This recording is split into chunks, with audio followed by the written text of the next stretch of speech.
সাতক্ষীরার তালা উপজেলার নগরঘাটা ইউনিয়ন ভূমি অফিসে ঘুষ বাণিজ্যের অভিযোগে দুর্নীতি দমন কমিশন টানা ৮ ঘন্টার অভিযান চালিয়েছে।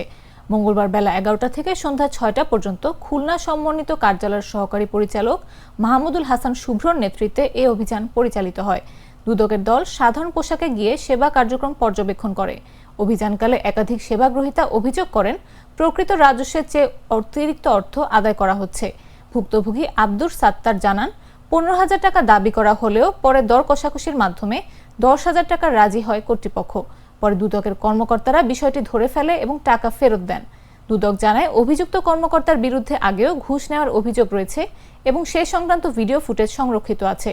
অভিযান শেষে প্রতিবেদন তৈরি করে কমিশনে পাঠানো হবে বলে জানানো হয়েছে।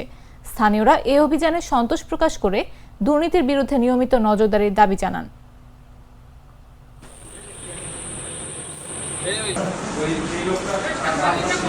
প্রথম আমার ১৫,০০০ টাকা চাইয়ে করার পরে আমি কম সম হবে না, তারপরে বলতে যে ১২,০০০ টাকা দিয়ে। আমি তো আগে অত পাবো একটা কম সম, তখন আমি বললো ১০,০০০ টাকা দেবো।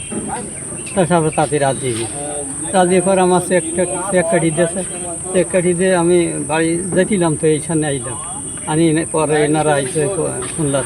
সকাল থেকে আমরা এখানে সাদা পোশাকে এবং যে নর্মাল পোশাকে আমরা এখানে এসে ক্রেতা অবস্থা মানে ভোক্তা হিসাবে আমরা এখানে আসার পরে তাদেরকে জানার চেষ্টা করি কিভাবে এখানে কার্যক্রমগুলো পরিচালনা করা হয়।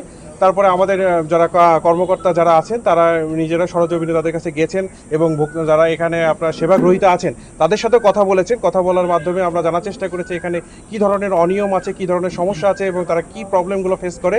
এই প্রবলেম তাদের ভোক্তাদের কাছ থেকে শুনতে চাই। আমরা একজনকে পেয়েছিলাম যিনি হলো যার পাওনা ছিল হলো এখানে খাজনা হিসাবে ৪,৬৫৭ টাকা পাওনা ছিল, কিন্তু ওনার কাছ থেকে এই অফিস থেকে ১০,০০০ টাকা দাবি করা হয়। উনি ১০,০০০ টাকা দিয়েছিলেন। এই ঈদে জামা জুতো অ্যাক্সেসরিজের ডিসকাউন্ট